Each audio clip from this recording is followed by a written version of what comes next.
Quero cumprimentar todos com a paz do Senhor. É tão gostoso nós sentirmos a presença do Senhor. Quando nós adoramos a Deus com o nosso coração, assim como foi feito a presença de Deus, ela se manifesta. É algo impressionante como o nosso espírito, a nossa alma, ela se liga ao Senhor. E para que haja a presença de Deus, somente a Bíblia diz que 2 ou 3 é o suficiente para estar reunido no seu nome, ali Ele estará.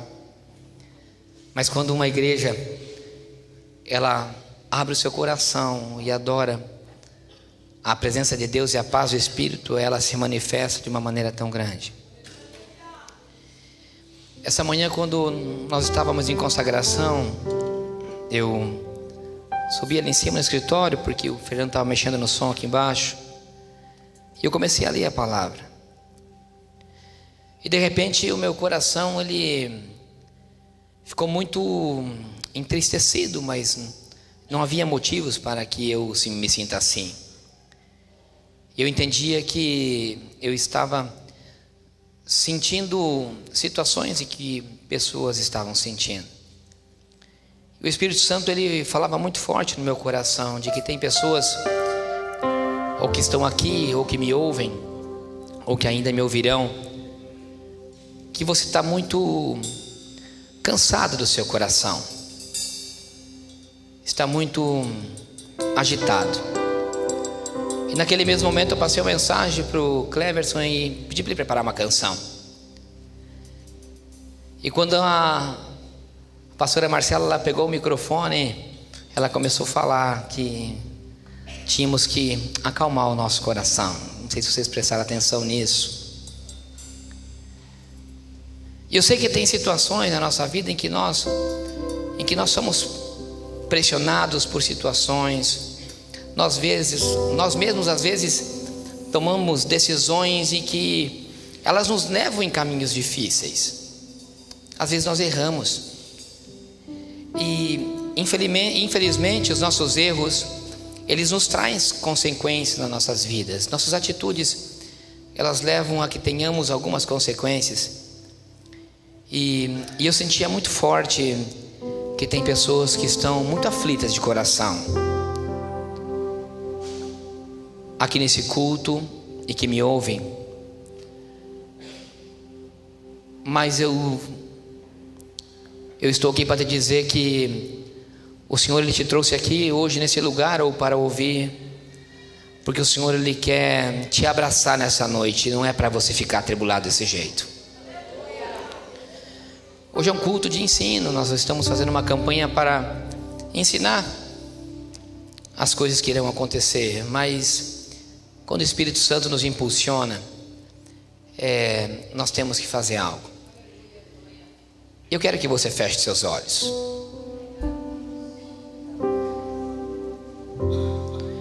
Eu quero que você reflita na situação da sua vida hoje. Como está o seu coração?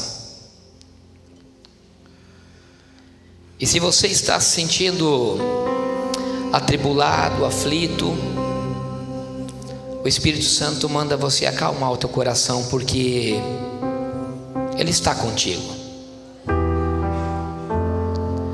A única coisa que eu quero que você faça nesse momento, em que enquanto o Cleverson e a Kelly cantam essa canção, eu quero que você abra o seu coração para Ele. Seja bem sincera ou sincero, diga: Senhor, eu realmente, os caminhos que eu trilhei tem me deixado numa situação de muita aflição.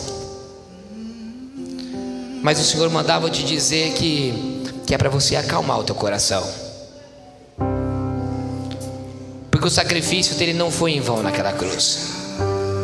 Aleluia.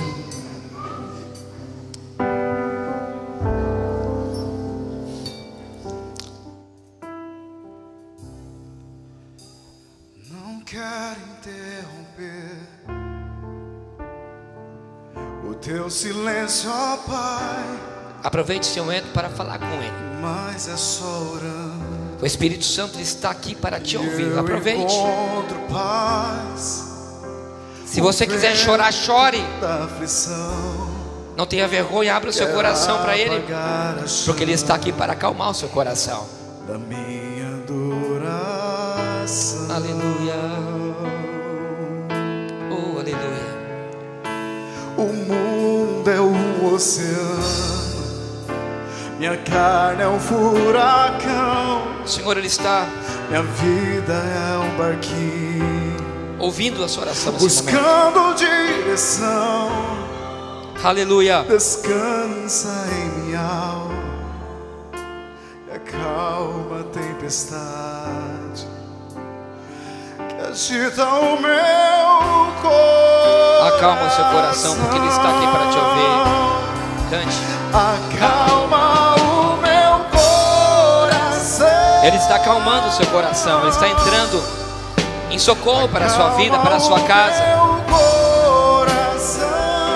Nas suas finanças, Ele está entrando com socorro. Se acalma. O vento está soprando, O vento sopra, mas Ele mas é acalma. te adorando Adore a Ele. que venço o mar da aflição. Acalma o meu coração. Cante, igreja. Levante as suas mãos. Aclama para Ele. Acalma Isso, que coisa linda, Senhor. Acalma.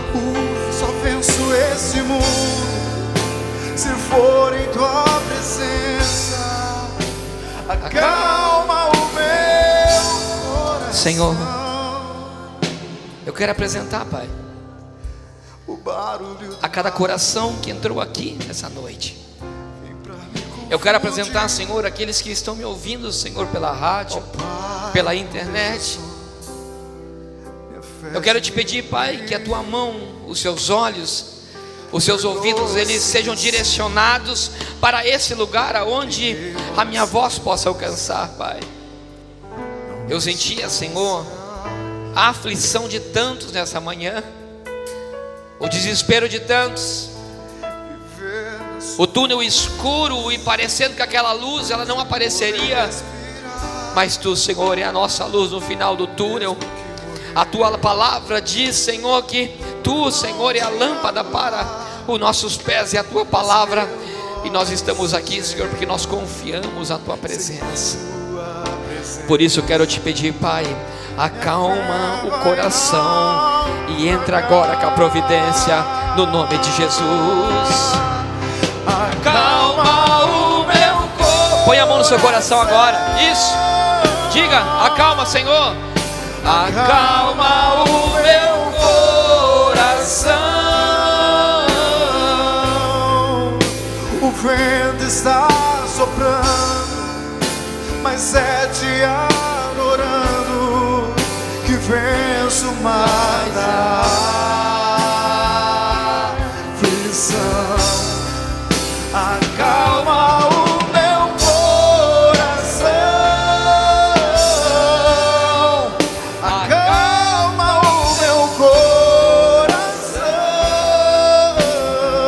coração. Só venço esse mundo se for em tua presença. Acalma o meu coração. Dá um aplauso para Ele, porque Ele é digno. Ele é digno.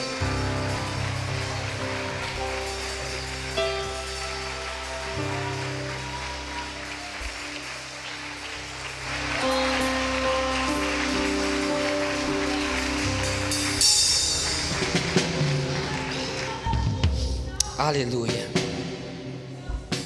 Aleluia. Livro de Apocalipse, capítulo 1. Não feche sua Bíblia. Se o Marcos quiser deixar ali, pode deixar, que nós vamos passear hoje o mais breve possível.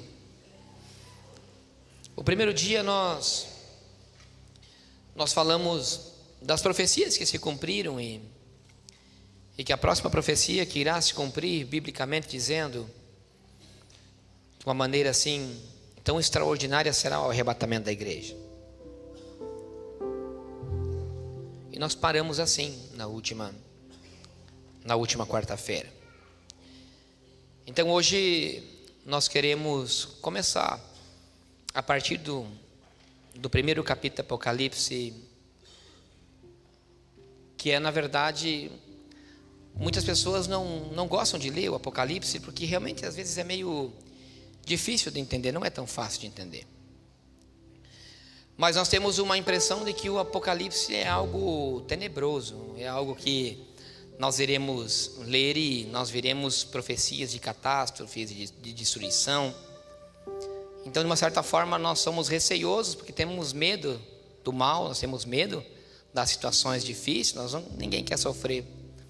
Mas o livro de Apocalipse, na verdade, não é. Na verdade, já se começa pela sua tradução. Apos, do grego, quer dizer de dentro para fora. E calipsos quer dizer véu ou cobertura. Ou seja, seria algo mais ou menos como tirar o véu, tirar as vendas. Na verdade, a igreja, ela não caminha para a destruição. Nós ouvimos muito falar de que a igreja, ela caminha para o caos. A igreja passa por momentos difíceis na terra e o fim da igreja parece algo destrutivo, pela maneira que nós vemos a igreja de modo geral. Mas na verdade a igreja, ela não caminha para um caos. Na verdade a igreja, ela caminha para um triunfo. A igreja caminha para a maior vitória. A igreja não caminha para o caos. A igreja, ela caminha para ser triunfante. Você é a igreja do Senhor. Eu já quero começar dizendo isso para você. Então não deixe que ninguém diga, que ninguém pregue que a igreja de hoje é uma desgraça, que a igreja de hoje ela é uma destruição, porque você é a igreja. E se você é um santo, você não é a destruição, muito pelo contrário. Você é algo em que caminha num caminho difícil, mas para um caminho triunfante. Eu quero que você diga: nós somos uma igreja triunfante. Diga isso, levante sua mão. Diga: nós somos uma igreja triunfante. Diga: eu sou parte dessa igreja triunfante, no nome de Jesus. Aleluia. Capítulo 1 do livro do Apocalipse, verso de número 3. Não vão dar risada, pelo amor de Deus. Nossa, gente, eu já achava vocês bonitos. Quando eu ponho isso aqui, a Jússi já era modelo da igreja. Agora, meu Deus do céu, já fica... O Walter, aqui está mais magro, deixa eu ver aqui. Gente do céu, agora se engordou mais, né? Sangue de Jesus tem poder. Falei para Dani ir correndo pegar para mim o meu óculos, que eu... Gente, a idade, viu? Vocês vão passar por isso, não dá risada não. Capítulo 1, verso número 3. Partiremos daqui. Bem-aventurados aqueles que leem e aqueles que ouvem a palavra da profecia e guardam as coisas que nela estão escritas, pois o tempo está próximo. João às 7 igrejas que se encontram na Ásia: graça e paz vos dou da parte daquele que é, que era e que há de vir, da parte dos 7 espíritos que se acham diante do seu trono, e da parte de Jesus Cristo, fiel, testemunho, o primogênito dos mortos, o soberano dos reis da terra, aquele que nos ama e pelo seu sangue nos libertou dos nossos pecados e nos constituiu o reino, sacerdotes para o seu Deus Pai. A ele a glória, o domínio dos séculos. Amém. E eis que vem com as nuvens, e todo olho o verá, até quantos os transpassaram, e todas as tribos da terra se lamentarão sobre ele, e certamente. Amém. Eu sou o Alfa, o Ômega, diz o Senhor Deus, aquele que é, que era e que há de vir, o Todo-Poderoso. Amém? Glória a Deus. Pode tomar um assento no nome de Jesus. Realmente uma palavra que merece um glória a Deus. Aleluia. Uma palavra que nos incentiva. O livro de Apocalipse arranca o seu véu para nós. E o livro de Apocalipse ele começa com uma palavra de encorajamento para a igreja. Ele começa dizendo para a igreja que a palavra da profecia ela tem que ser guardada. Que essa palavra ela é escrita e que os tempos estão próximos. Ela é uma palavra que nos encoraja. Eu falava nessa tarde que alguns irmãos eu dizia, Apocalipse é uma palavra que ela, quando eu gosto de escatologia, e é uma palavra que ela aumenta a minha fé. É uma palavra que me coloca no plumo. E é isso que nós vamos ver hoje. Aqui você percebe uma palavra de encorajamento, e quando se começa o verso 4, ele começa a dar um retrato do noivo que irá vir buscar a sua noiva, assim como nós falamos na última quarta-feira. Ele começa dizendo, olha que coisa tremenda, irmãos. Ele começa dizendo que o noivo, no verso 5, Jesus Cristo, ele é fiel. Jesus Cristo é fiel. O teu Senhor, ele é fiel. O teu Redentor, ele é fiel. Diz que ele é o primogênito, ou seja, ele é o primeiro, o único. O teu Redentor, ele é o primeiro, ele é o único na sua vida. E não só isso. O teu noivo, aquele que irá vir te buscar, ele é Rei de reis, de toda a terra e Senhor de senhores. Aleluia, pode aplaudir mesmo em nome de Jesus.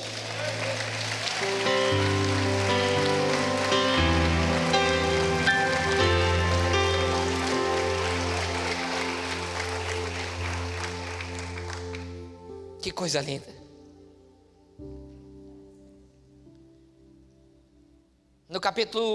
No verso de número 5 em continuação, ele diz a maneira em que ele nos vê.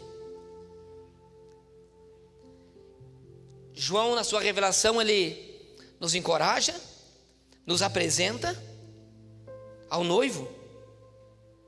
E aí ele diz as características e a maneira que ele nos vê. Ele diz, aquele que nos ama. Ele te ama. Jesus te ama. O noivo, ele ama a sua noiva. Jesus, ele é apaixonado por você.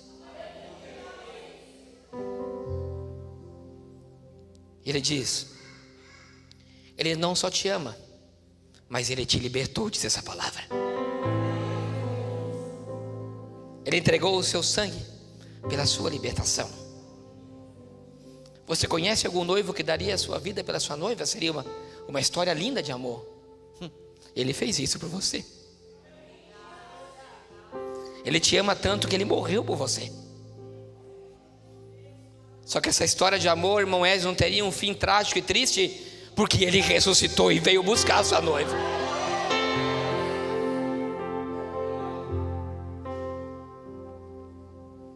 É uma história de amor fantástica. Verso de número 6.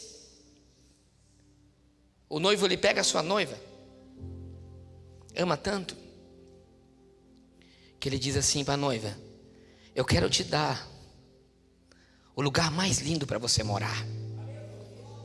Sabe aquela noiva, aquela história de cinema em que a mulher não tem esperança nenhuma, em que ela é abandonada, não tem pai, não tem mãe, a história da gata borralheira, por exemplo, essa história, a Cinderela e coisas assim. É mais ou menos assim. Havia uma igreja, uma noiva, em que não valia nada. Uma igreja pobre, uma igreja destruída, uma noiva destruída. Mas quando ele olhou para aquela noiva, ele se apaixonou por ela e amou. E ele falou assim: eu vou arrancar ela desse lugar e eu vou colocar ela num trono, porque esse noivo era um rei. E diz essa palavra no verso número 6, que ele constitui a noiva como reino e como um sacerdócio.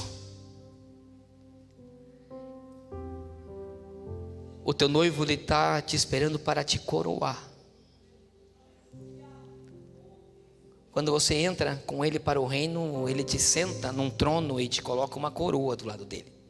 É isso que essa palavra te revela. Para a glória do seu Pai, diz a palavra. Não é para a glória de ninguém, é para a glória de Deus.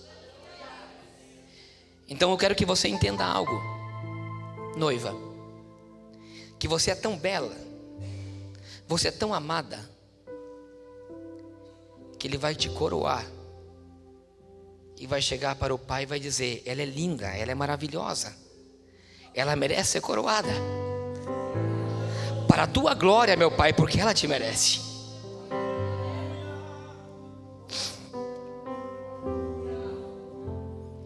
Isso é Apocalipse. Não é destruição. É uma igreja que vai sair vitoriosa. Ele continua dizendo o que nós falamos, que nas nuvens ele virá buscar a sua igreja. Nós lemos. Ele diz: eu sou o alfa e o ômega, ou seja, as duas letras do alfabeto grego, a primeira e a última. Ou seja, ele é o princípio e ele é o fim.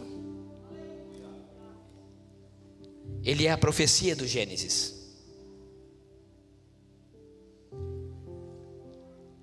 Ele é o Messias que nasce como menino. Ele é o homem, profeta e servo dos evangelhos. Ele é o cordeiro na via dolorosa, seguindo para um altar de sacrifício. Ele é o sacrifício e o sacerdote na morte da sua cruz. Ele é o noivo ressuscitado. Em Apocalipse, ele é rei soberano de toda a terra. Esse é o teu noivo, com todas essas características. Esse é o retrato do seu noivo. Esse é o retrato daquele que descerá sobre as nuvens para levar a sua igreja.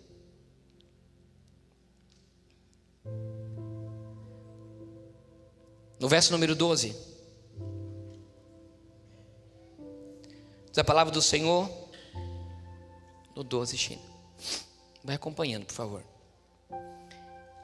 Diz que João, ele diz assim a palavra: e eu voltei-me para ver quem falava comigo, porque Jesus falava com João nessa revelação. João tem a revelação do Apocalipse e escreve esse livro. São palavras de João. E eu voltei-me para trás para ver quem falava comigo. E voltando vi 7 candeeiros de ouro. E no meio dos candeeiros, um semelhante ao Filho do Homem, com as suas vestes talares, e cingido à altura do peito com uma cinta de ouro. A sua cabeça, cabelos eram brancos, alva era lã, como a neve, os olhos como chama de fogo, os seus pés semelhantes como bronze polido, como um refinado em uma fornalha, e a sua voz como a voz de muitas águas. E tinha na mão direita 7 estrelas, na mão direita, e da boca saíam-lhe uma afinada espada de 2 gumes, e o seu rosto brilhava como o sol na sua força. Aqui João está dando um relato das características do noivo. Aqui está dando um relato de tudo que é em glória o poder do noivo. Ele começa dizendo que havia 7 candeeiros de ouro. E essa revelação é linda, irmãos, porque os 7 candeeiros de ouro simbolizam a igreja depois do arrebatamento. E diz que no meio dos candeeiros estava um semelhante ao Filho do Homem, e o Filho do Homem é Jesus. Ou seja, a igreja, quando João vê, ela iluminava o trono onde Jesus estava. Eu quero dizer que você faz parte do plano de Deus, e que você é luz juntamente com Jesus. O Senhor, Ele se revela através da igreja na terra. Escute isso. Eu falava para uns irmãos nessa tarde. Você sabe o que segura Satanás na terra? Você sabe por que Satanás não faz um arregaço e acaba com todo mundo? É por causa de você.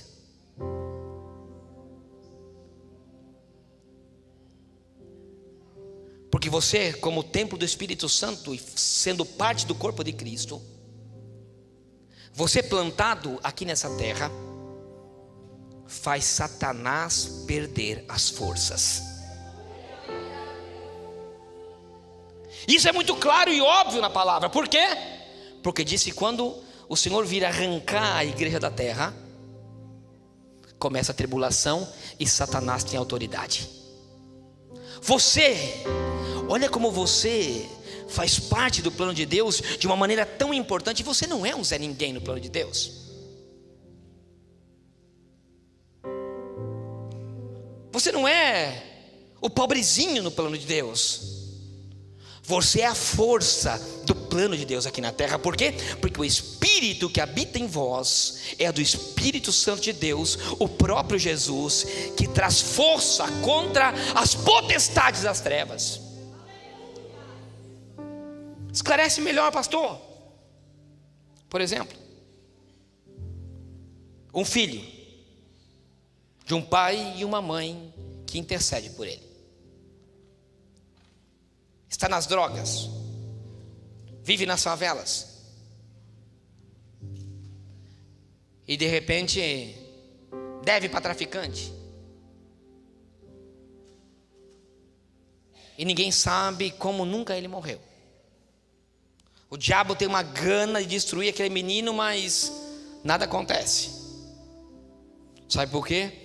Porque com certeza a oração do pai e da mãe intercedendo sobre a vida daquele filho faz que Satanás perca as forças. Glória a Deus. Glória a Deus. Ou seja, o que faz Satanás realmente não devastar a terra é a igreja, porque ela é luz nesse mundo. Você é o sal da terra. Agora, quando Jesus vir e arrebatar a sua igreja e tirar a igreja da terra, o anticristo, Satanás, ele vai ter toda a força para começar a fazer uma devastação na terra e executar o seu plano. O plano do Satanás, o diabo, não é executado porque nós estamos aqui. Por isso que nós temos que interceder. Por isso que a igreja tem que se colocar de pé em orar. Por isso que a igreja tem que se santificar e ser cheia do Espírito Santo de Deus. Porque aí nós somos fortes. Aí nós lutamos e ganhamos mais almas. Porque vai chegar um dia em que nós iremos e infelizmente vai começar a tribulação e a grande tribulação, que falaremos mais adiante. E diz a palavra do Senhor no verso 13, em que o Filho do Homem ele tem as suas vestes talares, ou seja, vestido de rei. No verso 14, a sua cabeça e os seus cabelos brancos são como a neve, e os seus olhos como chama de fogo, e os seus pés semelhante a um bronze. Ou seja, ele é a cabeça da igreja. Os seus olhos quer dizer a omnipresença do Senhor, em que ele consegue ver em todos os lados, em todos os lugares. É isso que João estava querendo esclarecer para a sua noiva, que não adianta você querer esconder nada de Jesus, porque os seus olhos, eles estão em todos os lugares. E diz que os seus pés eram semelhantes como bronze, ou seja, ele estava falando que ele era o fundamento sólido. E o que um pé faz? O equilíbrio de um corpo. Quem não tem pé, não tem equilíbrio. João, na revelação que João vê, ele está dizendo: Jesus é o equilíbrio da igreja. E ele continua dizendo: e com uma voz de muitas águas, e tinha na sua mão direita o quê? 7 estrelas, ou seja, ele sustenta, porque as 7 estrelas significam as 7 igrejas. Ou seja, olha que coisa tremenda, irmãos. Ele tem a sua igreja sustentada na sua mão de poder, porque é a mão direita. Ele continua sustentando a igreja. Se a igreja está de pé, é porque Jesus a sustenta. Ele continua dizendo: e a sua boca, a sua boca tinha uma afiada espada. Nessa afiada espada ele não fala da palavra, ele fala do juízo a qual ele exercerá juntamente com a igreja logo após o arrebatamento. E o seu rosto brilhava como o sol, e a sua força, ou seja, toda a glória estava com o noivo. Esse é um relato do que é o noivo. Esse é aquele que vai vir te buscar. E é assim que nós o veremos quando chegarmos lá. E assim, você consegue imaginar isso? Você consegue imaginar, irmãos, e quando se fala de Apocalipse, quando se fala pós-arrebatamento, não vá pensar que tudo isso é uma ilusão ótica. Na verdade, depois eu falaria um pouquinho mais disso, mas todas as palavras, elas se confrontam e revelam que nós teremos consciência, que eu serei o Jefferson, que o pastor será o pastor Carlos, em espírito, mas teremos consciência. Ou seja, você que está aqui terá um corpo glorificado, mas o Yuri vai ser o Yuri, a irmã Nara vai ser a irmã Nara, o irmão Pedro vai ser o irmão Pedro. Você conseguiu imaginar você chegar e você poder se prostrar e ver a Jesus verdadeiramente como ele? Eu sempre me pergunto, como será que ele era? Porque na verdade ninguém sabe, não tem um retrato. Hollywood ele coloca como loiro, bonito, olhos verdes, aquela coisa toda, né? Mas quem sabe não é assim. Eu fico imaginando como é que é o rosto dele. E vai chegar um dia em que você vai poder ver. Aqui diz que ele brilha como o sol, mas não é que ele vai ter um sol no seu rosto, é que a autoridade e a glória será tão grande que o brilho sairá. E quando uma pessoa é cheia do Espírito Santo, você olha nos olhos dela e fala: tem um brilho diferente nos seus olhos. Aí quando uma pessoa está meio atribulada, você fala: não é assim que acontece? O olhar dele não está legal não, aconteceu alguma coisa. E tem vezes que os olhos brilham, parece que o rosto é muito mais lindo, mais formoso. Por quê? Porque é assim. E eu não consigo imaginar como será a glória. Há pequenos relatos, e assim será. E logo depois o Senhor, ele começa a revelar algo para a igreja. O noivo escreve cartas para a sua igreja.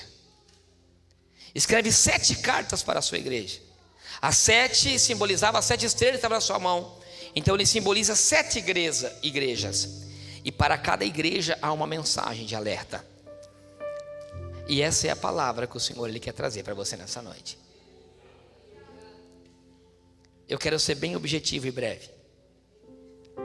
Mas ele escreve 7 cartas às 7 igrejas.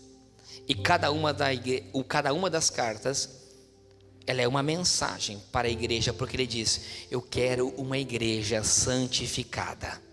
Eu quero que todos que possam realmente viver o que ele escreve antes, tem que realmente passar. Então ele escreve uma carta de amor para cada uma delas. A primeira carta que ele escreve é uma carta para Éfeso. Éfeso era uma cidade muito rica, mas também era uma cidade muito idólatra. Ali havia o templo de Diana, que era uma deusa muito afamada, muito adorada naquela época. Então ele diz assim no verso de número 2: conheço as tuas obras, tanto o teu labor como a tua perseverança. Mas no verso 3 ele diz assim: e tens perseverança, e suportaste provas por causa do meu nome, e não te deixaste esmorecer. Ele dá um elogio para a igreja de Éfeso, mas ele diz assim: tenho também contra ti, porque você abandonaste o amor. O primeiro defeito que ele apresenta para a igreja, como uma revelação, ele está dizendo: olha, por que você abandonou o primeiro amor que você tinha? E olha que lindo a canção a qual cantava, ele falava isso, falava do amor. Por que é que você tem abandonado o primeiro amor que você tinha pelo Evangelho? Ele diz um alerta. Percebe-se aqui que ele não fala de pecado. Ele fala de alguém que já não tem mais amor por ele, porque ele é o noivo. Como se pode alguém casar com um noivo a qual já não ama mais? Como irá para um casamento se você já não ama mais o noivo? Então o primeiro alerta que ele dá para a noiva é: eu quero me casar com uma noiva que me ame. Ou quem vai para um casamento sabendo que a pessoa a qual ele se casa não o ama? Quem? Somente se for por egoísmo. Porque ninguém em sua sã consciência vai querer viver do lado num casamento de alguém que não se ame. E o primeiro alerta que ele diz para a igreja de Éfeso é: eu quero me casar com uma igreja que me ame. Aleluia, aleluia. Para a igreja de Esmirna, ele diz no verso de número 9: eu conheço a tua tribulação, a tua pobreza, mas és rico, e a blasfêmias dos que em si mesmos se declaram judeus e não são, sendo antes sinagoga de Satanás.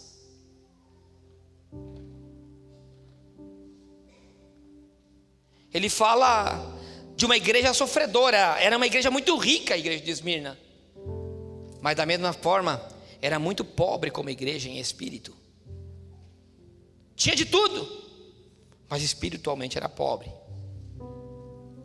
Ele fala da sua tribulação, mas ele diz no final do verso 10: ser fiel até a morte, que eu darei a coroa da vida. Olha que coisa linda. Primeiro ele pede amor à sua igreja, depois ele pede fidelidade. Como é que está a tua fidelidade com o Senhor? Como você está sendo fiel a esse noivo tão lindo, maravilhoso? É o casamento que qualquer noiva queria. Poderoso, rei, lindo. Então ele diz à primeira igreja: eu quero que me ames. Porque ele disse antes, no começo: eu amo a minha igreja. Nós lemos no 1, verso 5, que ele era fiel à sua noiva, a amava. Então ele começa dizendo para a igreja de Éfeso: eu quero uma igreja que me ame. E para a igreja de Esmirna ele diz: eu quero uma igreja que seja fiel. A outra carta que ele escreve para a igreja de Pérgamo. Pérgamo era uma igreja que no significado da sua palavra significa casado. Pérgamo significa casado. Ele diz no verso 13: conheço o lugar em que habitas, onde está o trono de Satanás, e que conservas o meu nome e não negaste a minha fé, mas os dias de Antipas, minha testemunha, meu fiel, o qual foi morto entre vós, onde Satanás habita. Tenho toda a vida contra ti algumas coisas, pois que tens aí e os que sustentam a doutrina de Balaão, a qual ensinava a Balaque a amar ciladas diante dos filhos de Israel, para que comerem coisas sacrificadas aos ídolos e praticarem a prostituição. O que ele estava dizendo para essa igreja era uma igreja que não estava sendo fiel à sua doutrina. É uma igreja que ele estava dizendo que era comparado com os judeus, como um lugar onde havia uma doutrina de Balaão. Ou seja, ele compara a Balaão a essa igreja que amava a outros deuses. Era uma igreja que se dizia fiel no contexto das escrituras, mas que na verdade, na sua raiz, era uma igreja que estava adorando a outros deuses. Então nessa carta ele estava dizendo àquela igreja que ele queria uma igreja que fosse fiel à sua doutrina, que fosse fiel à sua palavra. Ele pede amor, ele pede fidelidade, e agora ele pede uma igreja que respeite as escrituras, que respeite as suas leis, que tenha decência na sua ordem. A outra carta a qual ele escreve é a igreja de Tiatira. Tiatira tinha uma posição geográfica muito importante. Ela é um lugar onde o comércio era muito explorado. E ele diz: eu conheço as tuas obras. No verso número 19: o teu amor, a tua fé, o teu serviço, a tua perseverança, as últimas obras mais numerosas ainda que as primeiras. Mas tenho porém contra ti que tolerares a mulher de Jezabel, que a si mesma se declara profetiza, e não somente ensine, mas ainda seduza os meus servos a praticarem a prostituição e a comerem as coisas sacrificadas aos ídolos. O que ele diz para a igreja de Tiatira é que ele conhece as obras da igreja, o seu esforço, mas Jezabel significa a tolerância ao pecado. O que ele estava dizendo para a igreja de Tiatira, que ele não iria tolerar na igreja uma igreja que tolera o pecado. Aquela igreja, com certeza, havia pessoas dentro da igreja a qual se prostituíam, a qual mentiam, e que parecia que tudo estava normal. E ele está dizendo para a igreja, para a sua noiva, que ele não toleraria uma igreja a qual admite o pecado. Olha que coisa forte, irmãos. Olha que coisa forte. Porque quantas pessoas hoje, por não envergonhar ou para não magoar, tolera pecado. Pior ainda, que tem pessoas que por causa de dízimo, de oferta, tolera pecado de gente na igreja, porque a oferta do camarada é boa na igreja, tolera o pecado. O que ele está dizendo aqui, que essa igreja trabalhava, tinha obras, mas o que ele tinha contra ela, porque era uma igreja tolerante ao pecado. Meu irmão, não tolera pecado não. Você pode até ser tentado. Uma coisa é ter ser tentado, outra coisa é você cair e tolerar.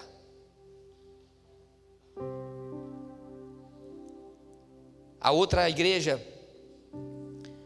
é a igreja de Sardes. A igreja de Sardes, ela tinha algo muito interessante. Sardes era uma cidade muito fortificada e que vivia num passado de muita glória. Era uma cidade que tinha as muralhas muito grandes e nunca tinha sido derrotada aquela igreja. Aquela cidade nunca tinha sido derrotada. Então o Senhor, ele dizia assim: eu conheço as tuas obras, e lá no verso 9 diz assim: e eis se fareis em alguns de vós que são sinagoga também de Satanás. Não, desculpa, é aqui em cima. Ele diz assim, no verso 2: sê vigilante e consolida o resto de que estava para morrer, porque não tenho achado íntegras as suas obras na presença de Deus. Lembro-te, pois, que tens recebido e ouvido, guarda e arrepende-te, porque se não vigiardes, virei como ladrão, e não conhecerás de modo algum em que hora virei contra ti. Tens contudo em Sardes umas poucas pessoas que não contaminaram as suas vestiduras e andaram de branco junto comigo, pois são dignas.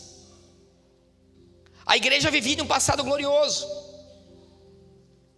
e aqui ele dizia assim: ser vigilante, e consolida ainda as coisas que ainda hão de morrer, porque essa igreja é uma igreja que vivia do passado de glória. Ela se sustentava na glória do passado, mas a obra ainda não tinha se findado. Então ele dizia: ser vigilante, continua a obra, porque ainda não terminou. Aquela era uma igreja que ela estava acomodada, ela vivia de tudo somente que tinha feito. E o que ele estava dizendo era que essa igreja, ela tinha que continuar lutando, porque a obra ainda não terminou. Ou seja, igreja, às vezes nós entramos num estado de comodismo, porque nós vivemos as glórias passadas, e aí nós deixamos. Ele começa a dizer que, inclusive, ele compara aqui, ele fala de templo de Satanás, ou seja, que nós começamos a nos deixar sermos influenciados por situações de Satanás, porque nós vivemos cravados numa glória de passado. Tem pessoas que dizem assim: não, eu já fui muito usado por Deus. Eu conheço pessoas assim que só falam do seu passado de glória, do seu passado de glória, mas o seu presente é intolerante. E o que ele está dizendo é que nós temos que lutar até a vinda do Senhor Jesus como igreja, que não podemos permitir sermos influenciados por situações de Satanás, porque a nossa conquista ela é ainda por ser a cada dia mais e mais. O que ele está dizendo era ser vigilante. A orientação que ele dava para a igreja de Sardes é: seja vigilante e consolide a obra que ainda está por acontecer. Tem quantos que hoje baixaram a guarda? Antes oravam, agora já não oram mais. Antes faziam a obra, agora já não faz mais. Antes jejuavam, agora já não jejua mais. Há quantos que vivem do passado, de testemunhos de passado? Era assim que a igreja de Sardes era. Ele dizia: seja vigilante, igreja, continua a obra, porque ela ainda não terminou. Aí olha que lindo, é um dos versículos lindos que a palavra tem. Ele diz, o verso 5: e o vencedor, porque ele falava que haviam poucos que tinham as suas vestes brancas. Olha que coisa forte. Uma cidade de glória, uma igreja de glória, mas em que poucos estavam com suas vestes brancas naquele então. Então ele diz: o vencedor, o verso 5, o vencedor do capítulo 3, será assim vestido de vestiduras brancas, e de modo nenhum apagarei o seu nome do livro da vida. Pelo contrário, confessarei o seu nome diante do meu Pai e diante dos anjos. Olha que coisa tremenda. Ele está dizendo que aquele que vencer, estiver com as suas vestiduras brancas, de modo nenhuma ele vai negar. Ou seja, qual que é a condição para a noiva entrar no céu? Está vestida de branco. Então nós não podemos querer admitir e querer encobrir algo que está nas escrituras. Será salvo quem estiver limpo de pecado. Será salvo, será arrebatado aqueles que realmente estiver com suas vestes brancas. E veja a sua consciência, seja sincero. Ele está dizendo que existem tantas falsas doutrinas dentro da igreja, mas ele só vai querer uma noiva que estiver vestida de vestes brancas. Nenhum noivo quer que uma noiva entre com um vestido sujo. Que coisa feia, você imaginou? Todo mundo olhando um casamento, o noivo esperando no altar e a noiva entrando com o vestido tudo sujo. Não, todo mundo acha a noiva linda quando ela entra de branco.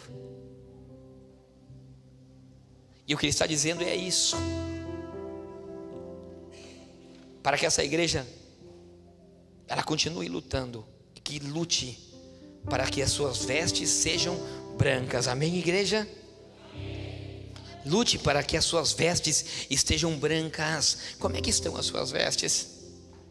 Dá tempo ainda, corre lavar.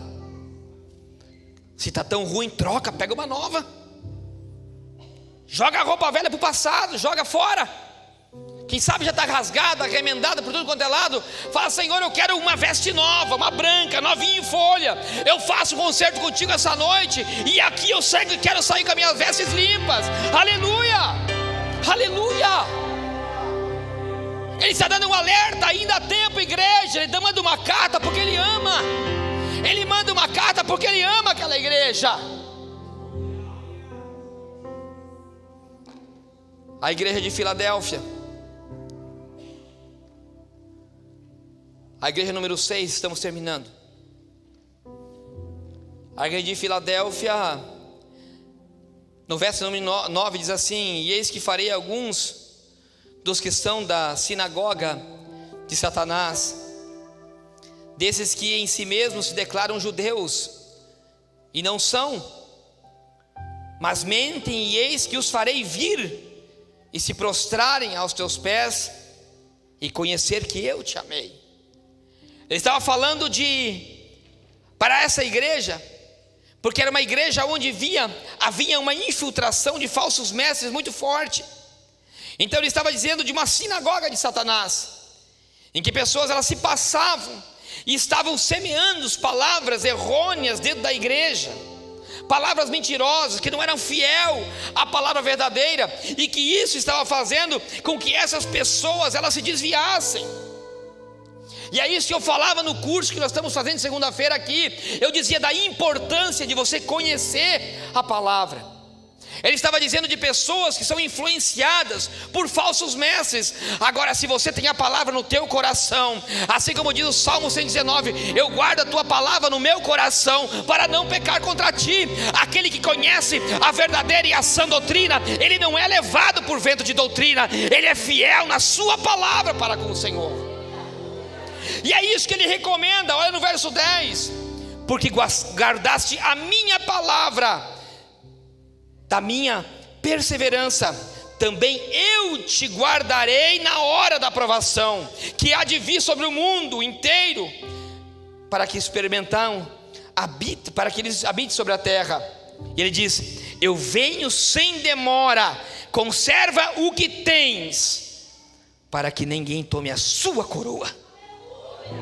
Conserva o que tem, para que ninguém tome a tua coroa. O que ele está aconselhando a igreja de Filadélfia, porque se estava desviando da palavra, ou melhor, estava dando ouvido a qualquer palavra. Por isso que eu te digo, igreja, pelo amor de Deus, ame ler a Bíblia, estude a Bíblia, se dedique à Bíblia, conhece a Bíblia, porque aí você terá a coroa da vitória. Não se deixe ser levado em vento de doutrina. Não acredite em tudo que o YouTube coloca. Eu digo sempre isso. Leia a Bíblia. Tem gente que lê livro de tudo quanto é jeito, de tudo quanto é autor, não sabe quem é o autor, não sabe de que carroça caiu, e leia e acredita no que está dizendo. Ele está dizendo: guarde a minha palavra. Os cristãos de hoje não gostam de ler Bíblia. O que ele está dizendo a essa igreja, aconselhando: olha, está cheio de falso mestre por aí, mas se você guardar a minha palavra, eu te darei a coroa da vida. Eu te darei a coroa da vida. Aleluia. E a última, a igreja de Laodiceia, era a pior de todas. Era uma igreja milionária. Laodiceia era um lugar onde só havia ricos e milionários. E ele diz assim: e essa aqui, meu irmão, é duro, mas é muito parecido com a de hoje. Era uma igreja milionária, mas ele dizia assim: eu conheço as tuas obras, que nem está frio e nem quente.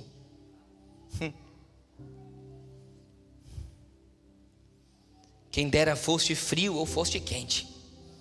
E aquilo que eu digo, meu irmão, tem gente querendo fazer pecadinho e ficar dentro da igreja. Se vai cair, cai logo de uma vez e vai para o inferno logo com tudo que tem que ir. É isso que ele está dizendo. ou seja frio ou seja quente. Quer se desviar? Se desvia com classe logo de uma vez. Não fica bebendo escondido atrás de porta ou dentro de casa, achando que Jesus não vê. Tem quanta gente desviada dentro da igreja. O que ele está dizendo aqui, meu filho? Então quer cair logo, vai para o inferno de uma vez, ou então se converte logo de uma vez. Era uma igreja tolerante a pecado, era uma igreja que estava desse jeito. É uma igreja que não tinha caráter, que mentia. Era uma igreja intolerante, em que valorizava mais as finanças do que o espírito,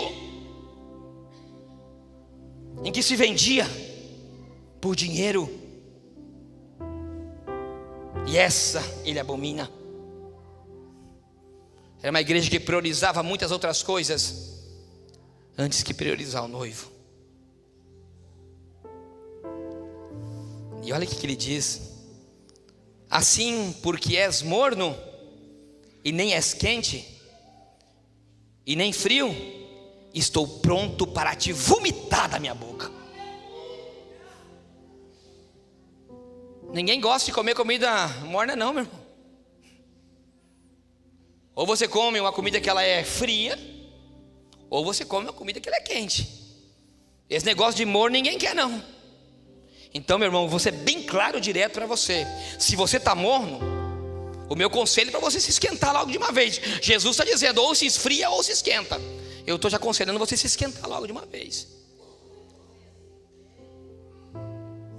Seja vivo no Espírito. Como é que é o termômetro para saber se você está morno? Como é que é o termômetro? Quer que eu te dou um termômetro para você saber como é que você está? A tua capacidade de perdoar. Quer saber como é que você está no Evangelho? Como é que está o teu perdão para aquele que te ofende? Sabe por quê? Porque o cimento da cruz é o perdão. Ele perdoou os nossos pecados. E se Ele me perdoou primeiro, eu também tenho que perdoar. E por que o ódio? Por que a raiva no teu coração? Por quê?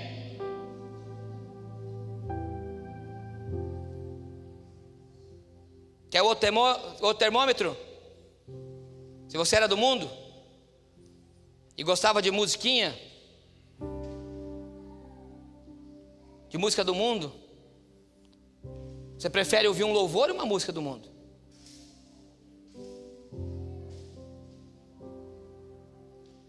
Você se alegra mais ouvindo um tchá-tchá-tchá ou um louvor de adoração? É o outro termômetro.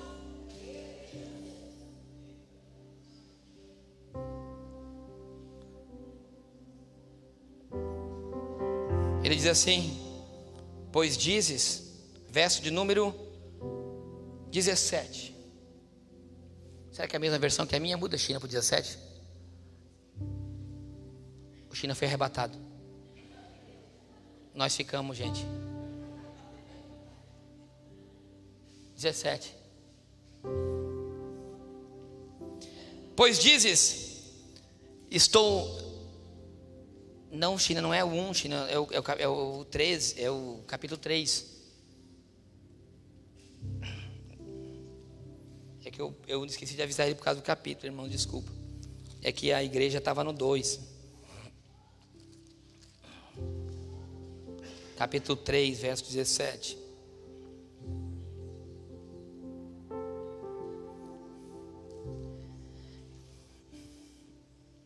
A minha tradução é um pouco diferente. Porque dizes, estou rico e abastado, e não preciso de alguma coisa. E nem sabes tu que és infeliz, e sim miserável, pobre, cego e nu. Aquela igreja era uma igreja que tinha tudo, mas ele dizia, são pobres. Era uma igreja que tinha que demonstrava ser feliz, mas não sabia que a felicidade estava no que iria acontecer, do que iria por vir. Meu irmão, pode ser que você esteja triste, pode ser que você seja abatido, mas se você estiver fiel ao Senhor, você tem a maior alegria que alguém poderá ter. E ele dizia: sim, é um miserável esse, pobre, cego e nu. No verso 19 ele diz assim: olha como Deus, como Jesus é tão maravilhoso conosco. Ele diz assim: eu repreendo e disciplino quantos eu amo. Sê pois zeloso e arrepende-te. Ele repreende porque Ele nos ama. Sabe por que Ele nos repreende e nos corrige? Porque Ele nos ama tanto que Ele não quer perder. É igual um pai. Um pai não quer ver o seu filho se machucar, por isso que ele repreende, briga. Ele não quer ver um filho se perder nas drogas, por isso que ele briga para ele não ir na balada. É porque ele ama, não é porque ele é ruim. E ele diz assim: eis que eu estou à porta e bato. É tão lindo esse versículo, o 20. Eis que eu estou à porta e bato, e se alguém ouvir a minha voz e abrir a porta, entrarei eu na sua casa e ceiarei com ele. Aleluia, aleluia. Todos vocês conhecem esse versículo, mas olha no contexto em que ele é colocado. Ele está dizendo, olha que coisa linda, olha, você é ruim, você é frio, você não é quente, se acha o bambambam, mas não é nada. Mas mesmo assim, se eu bater na tua porta e você abrir o teu coração para mim entrar, eu vou entrar e vou cear com você. Ele está dizendo: eu amo a minha igreja, todos são preciosos para mim. Aleluia. E olha o 21, porque ele termina a última carta.